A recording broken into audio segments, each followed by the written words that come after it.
Hi friends, welcome to my channel. Saturday ఎపిసోడ్లో సంజన అందరికీ ఇచ్చి పడేసిందని ఎంతమందికి అనిపించింది? సంజన హౌస్లోకి మళ్ళీ ఎంటర్ అవ్వాలంటే హౌస్ మేట్స్ సాక్రిఫైస్ చేయాలి కదా. సో ఎమాన్యుయల్ కెప్టెన్సీ వదిలేయాలి. వాళ్ళిద్దరికీ ఉన్న బాండింగ్ మనకు తెలిసిందే. సో కెప్టెన్సీ సాక్రిఫైస్ చేస్తాడు.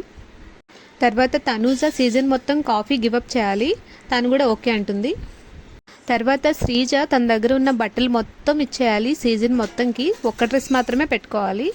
అది ఎలా వీలవుతుంది? వీలవ్వదు కదా. సో నో చెప్తుంది. తర్వాత రీతు హెయిర్ కట్ చేయించుకోవాలి. ఈ విషయంలో అయితే రీతు చాలా గ్రేట్ అనిపించింది. ఎందుకంటే అమ్మాయిలకి హెయిరే ఇంపార్టెంట్. మళ్ళీ అది పెరగాలన్నా చాలా టైం పడుతుంది. తర్వాత సుమన్ సీజన్ మొత్తం స్మోకింగ్ ఆపేయాలని చెప్తారు. తను నో అంటాడు. ఎందుకంటే సంజనకి సుమన్కి గొడవ ఉన్నదే సిగరెట్స్ గురించి. తను అందుకే నో చెప్తాడు. తర్వాత బర్నీ గారు డాలర్ బాక్స్ని స్టోర్ రూమ్లో పెట్టాలి. ఆయన ఓకే అని వెంటనే పెట్టేస్తాడు. నాకు ఈ విషయంలో ఆయన అసలు అర్థమే కాలేదు. ఎందుకంటే స్టార్టింగ్లో ఆ డాలర్ బాక్స్ చాలా ఇంపార్టెంట్, అది లేకపోతే నేను హౌస్లోకి వెళ్ళను అని చెప్తాడు కదా. సంజనాని తనే నామినేట్ చేసి మళ్ళీ ఇంట్లోకి రావడానికి అంత ఇంపార్టెంట్ అయిన డాలర్ బాక్స్ని సాక్రిఫైస్ చేస్తాడు. ఇదైతే నాకు కరెక్ట్ అనిపించలేదు.